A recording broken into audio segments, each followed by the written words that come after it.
Hello, everyone, and welcome to the Concentra webinar, Actionable New Post-Pandemic Strategies in Human Resources and Safety Management. Today's webinar will be presented by Dr. Cori Repp. Dr. Repp inspires continuous improvement in occupational health care through her initiative and ability to motivate teams to deliver excellence. She is a clinical instructor, conference speaker, and industry spokesperson, as well as a certified medical review officer, American Board of Disability Analysts Fellow, and a certified medical examiner.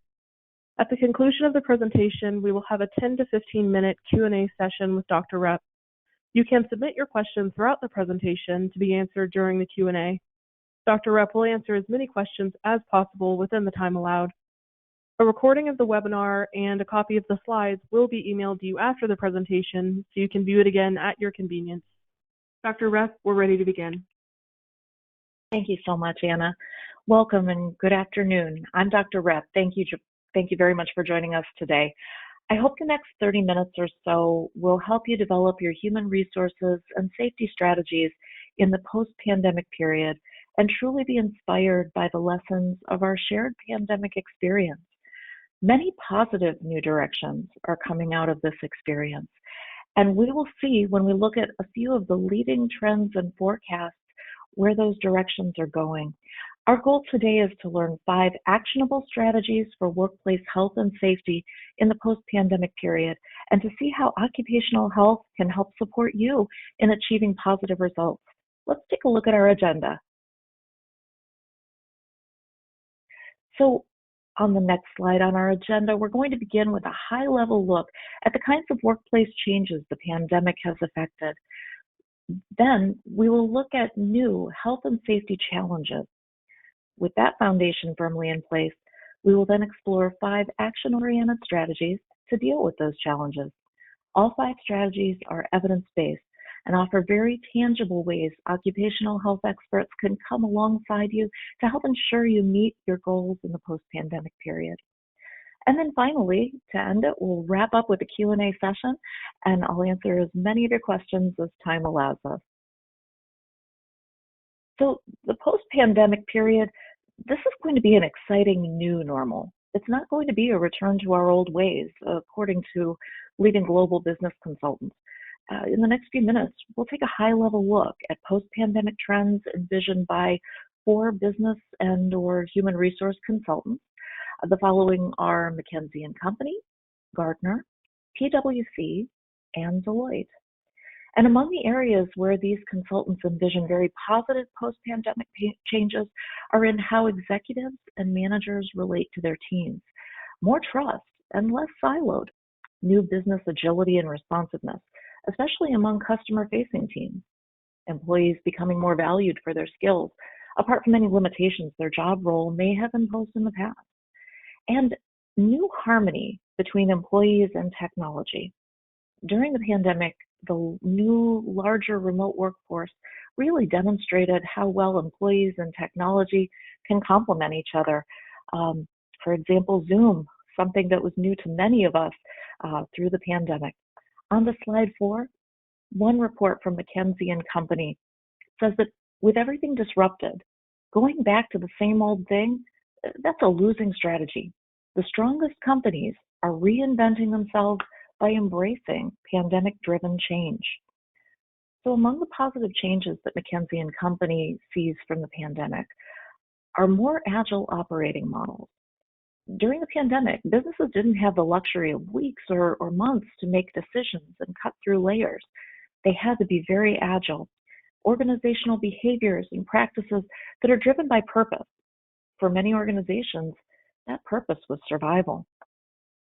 Decentralized decision-making, McKinsey & Company says the pandemic brought a fresh, new, trust-based connection between leaders and teams, putting the right people in the right place to get those decisions made quickly, and valuing employees for their skills, location-based work, job role, and position in the company hierarchy. Those things became much less important. And workforces, they needed to be redeployed, and in some cases retrained. This produced more energized workforces per McKinsey & Company. Employees and technology are complementary. A new interdependence replaces a long-standing notion that technology is a threat to employees. And McKinsey & Company says that leaders are taking advantage of this malleable moment where new ideas are becoming the foundation for new ways of doing business. Now, Gartner, as you know, they annually survey HR leaders. So they assess priorities and then they forecast major trends for the coming year. And Gartner believes the pandemic will lead to 9 future trends. And these include an increase in remote work, increased use of technology to track employee time and computer usage, even engagement, growth of non-standard work models and contingent employees, an expanded role for employers in supporting employees' financial, physical, and mental well-being. Let's focus on roles that group unrelated skills and development of skills leading to multiple opportunities. The need to address inequities in how employees are treated. So humanitarian approaches versus a non-humanitarian type of COVID approach. So rather than holding that line, that black and white, to really assess the gray in how companies can help. And that goes on to point number 7, how businesses treated employees in the pandemic. That has a major impact on employment brand because it reflects culture. Organizational design shift from efficiency to resilience and flexibility. And companies will become more complex in their geography and markets due to mergers and acquisitions. Now, PwC, they hosted a webinar for 800 international companies. And the overriding priority for most was support for new hybrid approaches to work that combine various combinations of in-person and remote work. And flexible work will become a permanent fixture, PwC says, and it gives companies access to a talent pool that is location independent. Another major trend is upskilling workers so they can be flexibly called upon to do the work that needs to be done, especially when emergencies arise. For many companies, skill gaps have been a fact of life for a while. The pandemic has made that more visible. Another finding is that business leaders must find ways to leverage what employees learned about work in the first year of the pandemic to develop greater empathy. And this is going to involve listening to employees and being open to what their varied experiences may suggest for increasing operational effectiveness. A final point I will mention is that PwC emphasized the primacy of workforce health and safety, not only related to the compliance differences between jurisdictions, a need that occupational health is well positioned to address, but also the need to reacclimate employees to the workplace and to ensure that they feel safe coming back. And I apologize, I've got a little bit of a reverb. I don't know if we can mute the other microphones. Thank you so much. And then Deloitte, even more than the others, speaks to the wisdom of listening to employees. During the pandemic, what were their coping mechanisms? What brought them success? Employees' pandemic experiences were not uniform, and so rolling out a best practice approach won't work. Deloitte speaks strongly of a new human-centric or employee-centric focus to work. Some of the specifics Deloitte highlights are integrating well-being into the design of work. A Deloitte survey found that 3 prevailing values for workforces going forward were well-being, belonging, and ethics.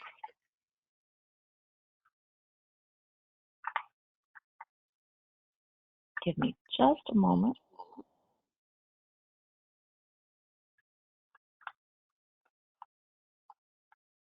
I want to make sure that my computer mic isn't on so that I'm not the culprit.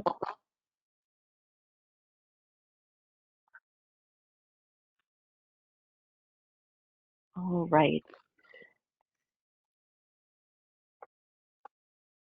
So well-being and belonging fit under the umbrella of working with purpose and can be seen as an antidote to employees' fears.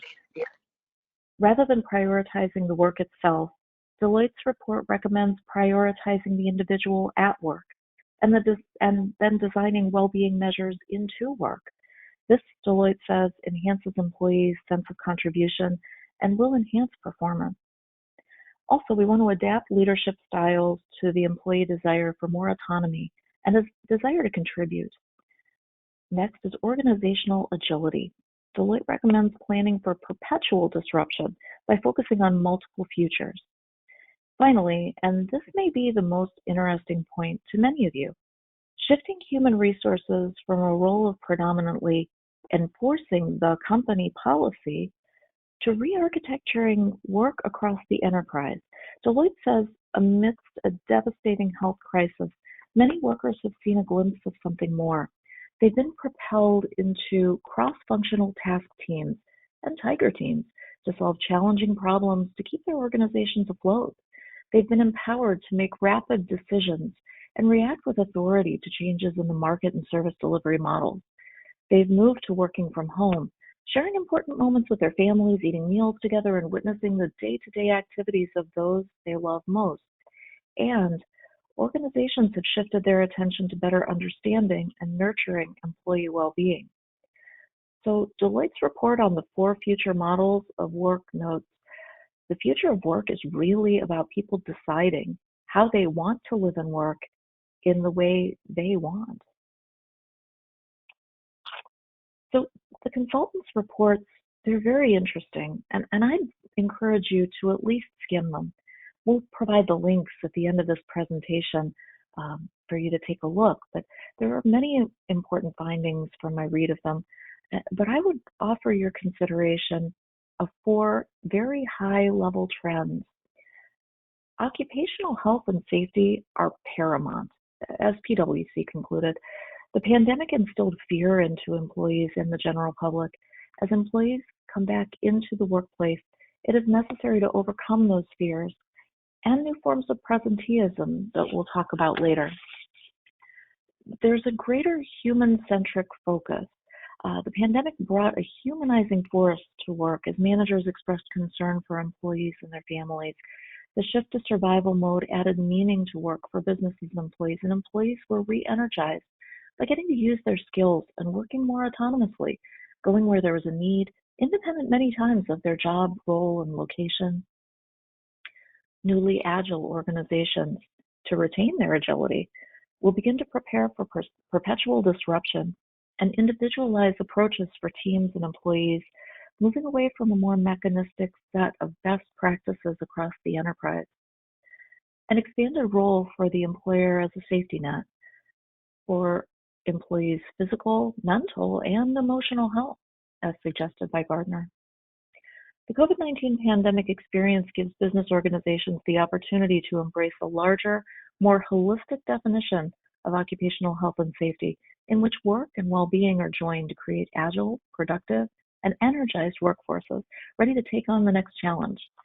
So, speaking of challenges, let's look at some of the new health and safety challenges that you are likely to confront in the post-pandemic period.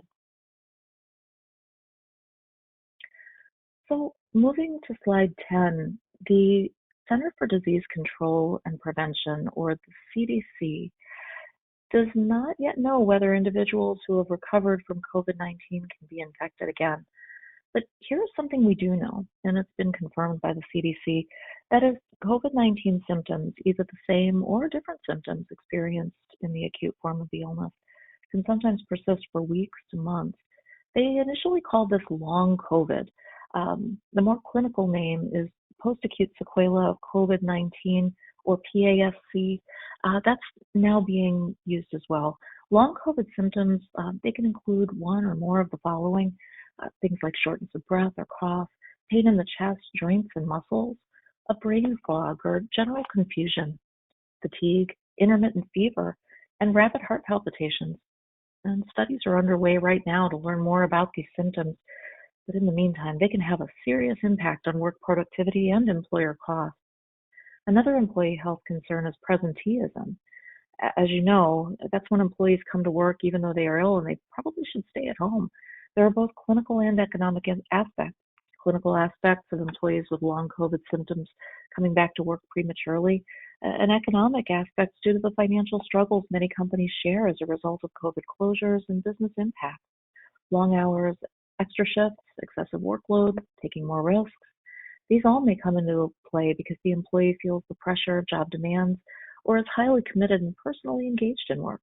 In either case, the post-pandemic period demands a high awareness of these forms of presenteeism and medical help to identify when employee health and productivity is being impacted. We will look at that in the next session as we discuss 5 top post-pandemic workforce safety strategies where occupational health experts can provide vital support.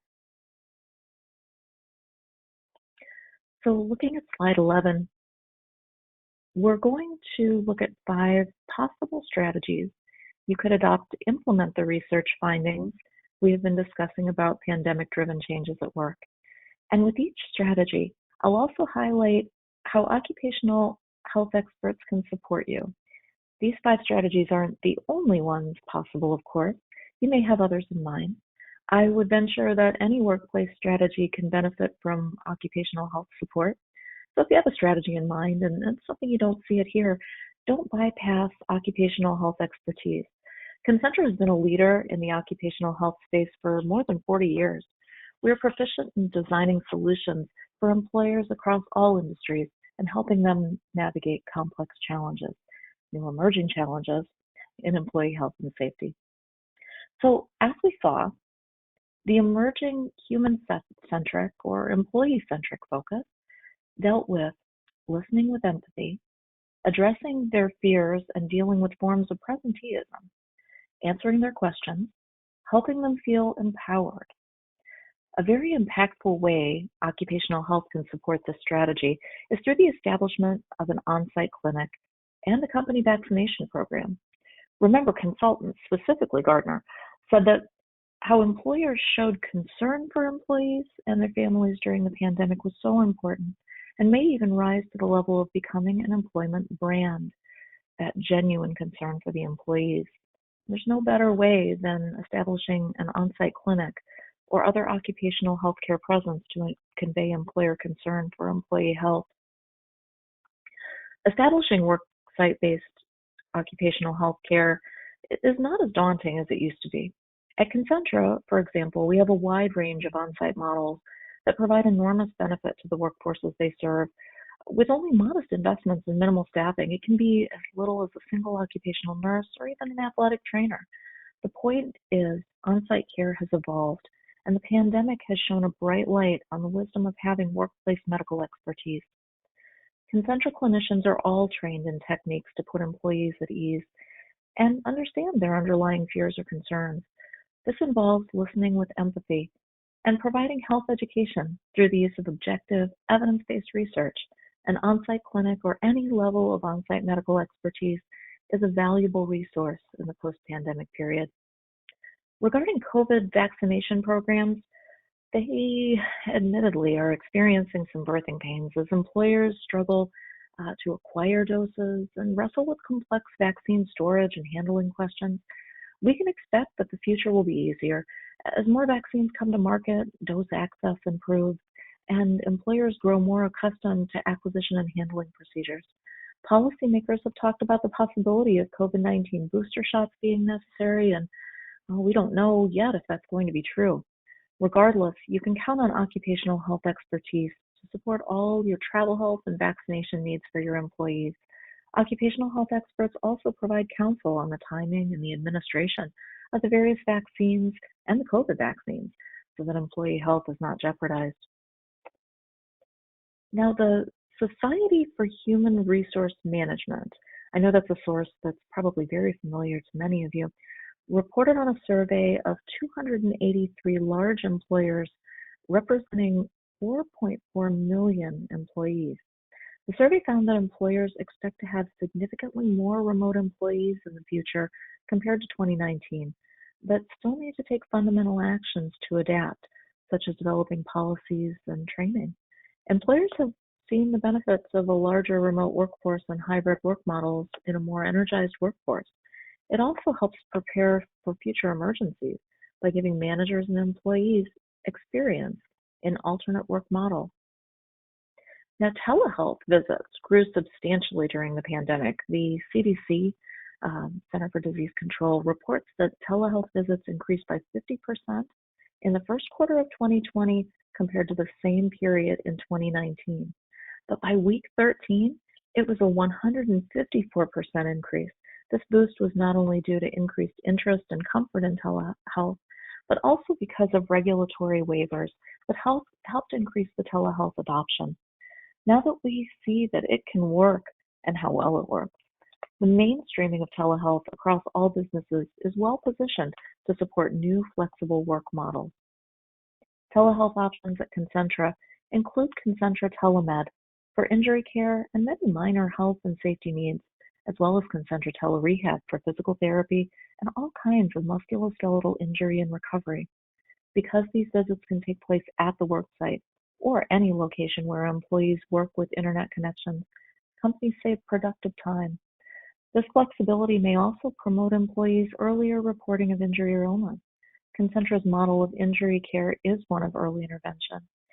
And the early intervention approach received new support from evidence-based research contained in two 2020 reports from the Workers' Compensation Insurance Rating Bureau, or the WCIRB. Their research found that delaying care and not using an early intervention approach resulted in significantly higher indemnity and medical costs, longer case durations, higher disability rates, and greater use of opioids in extensive imaging and specialty care. So, as you can see, increased use of telehealth options for medical care, injury care, and musculoskeletal health is a vital and highly beneficial strategy in the post-pandemic period.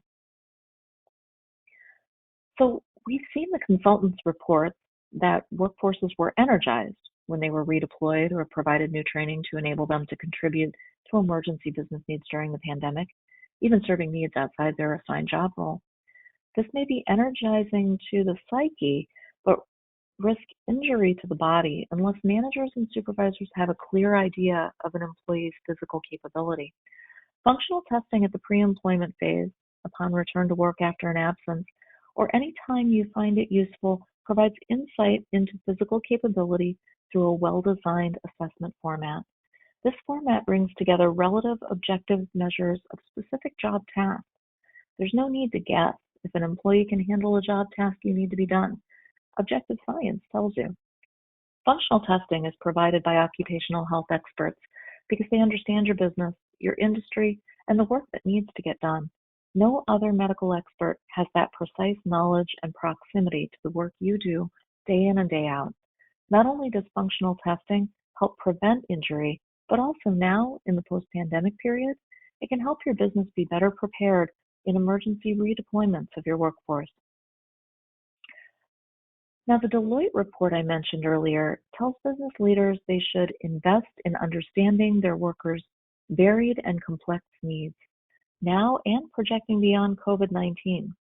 If not, leaders risk allowing productivity and morale to wane. Business leaders who take this advice will be coming to you in human resources for leadership in doing what Deloitte calls re-architecturing work across the enterprise. Part of what that means to you will need an in-depth understanding of not just the capabilities of the large subgroups by job or location within your workforce, but you're also going to need an understanding of individual employees, their likes, their dislikes, their goals, what motivates them, their work ethic, and any other areas that will benefit by their employer's empathetic understanding. How will you get that knowledge, and how can occupational health expertise assist you? Disclosure of personal health information is not what we're talking about here. Instead, this is learning the skill of individualization and, from HR's perspective, taking each employee as a standalone case on its own merit. For example, when an occupational health clinician examines a material handler, it's not an exam based on industry performance of all material handlers. There may be some of that knowledge that's in the background, but mostly it's about tactfully and strategically asking questions of that person in the exam room to elicit information that's relative to the exam and understanding their health issues. That's a skill that occupational health experts can help you with. For instance, we have learned that very personal factors can either progress or hinder the pace of injury recovery. And this is what we call the biopsychosocial approach to occupational medicine. That's what we're going to talk about next. So in occupational health care at Concentra, we take a biopsychosocial approach to care. Because there are elements of empathy and understanding involved, this occupational health approach can be a useful model for managers who wish to exercise greater use of empathy in leading teams in the post-pandemic period. Let's consider a biopsychosocial approach in injury care, for example. The biopsychosocial approach addresses the psychological and social factors that motivate an employee to participate in the treatment plan. Those factors can include feelings of social isolation, fear of job loss, loss of income, or even anger and hostility toward an employer. Eliminating these barriers can promote recovery and avoidance of unnecessary disability, lost time, and productivity, and decrease total case costs. You can see how such a multi-layered approach would be useful in the aftermath of the COVID-19 pandemic, given all the psychological and social pressures felt by employees. Now, regarding behavioral health, this is a newer area for occupational health specialists. The foundation is one of compassion, emotional intelligence, and strong communication between clinician and employee or employer and employee. We have an article on Concentra's website that talks about behavioral health issues and provides very useful tips for things that your managers can do at minimal or no cost. The article is Better Workplace Mental Health Through Approaches to Anxiety. Now, anxiety was almost a universal experience throughout the pandemic. The perfect storm of multiple pressures coming together from all sides may bring about major changes in the attitudes or behaviors of some employees when they return to work. Dealing with anxieties, that can take weeks to months. So it's an opportunity to exercise compassion because it takes time. Human resources is well positioned to help managers with expectations and leading employees who return still feeling the effects of those anxieties. The article I mentioned provides the names of some books and resources that can really help. Finally, occupational health care provides drug testing. It may or may not surprise you to learn that substance abuse has emerged as a genuine threat after business reopenings and going forward. I presented a webinar in August 2020 called Mitigating Substance Misuse during the COVID-19 pandemic, and I think you'll find it really useful. It's on Concentra's website. It's in the webinar section of our resource center.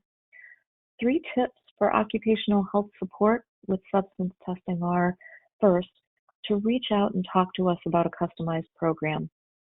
And second, encourage self-care. Remember how consultants said the feeling of an employer truly caring about the welfare of employees was so strong as to emerge as an employment brand or culture. Employees want employers who genuinely care about them.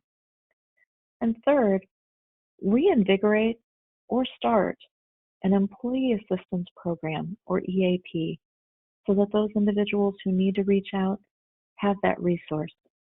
Also, I would circle back to what I said earlier. Having an employer-sponsored on-site clinic is a most powerful daily reminder to your employees that their employer cares about them. And that realization will go far to motivate your employees' loyalty and productivity in the post-pandemic period. The next slide shows you the resources that I talked about. You'll see the consultants' reports and all of our Concentra articles. I've included the webinar that I presented about drug testing, as well as some other Concentra webinars that are related to COVID-19. And with that, that concludes our webinar. Thank you once again for attending. And I'm going to open up our remaining time to any questions that you may have.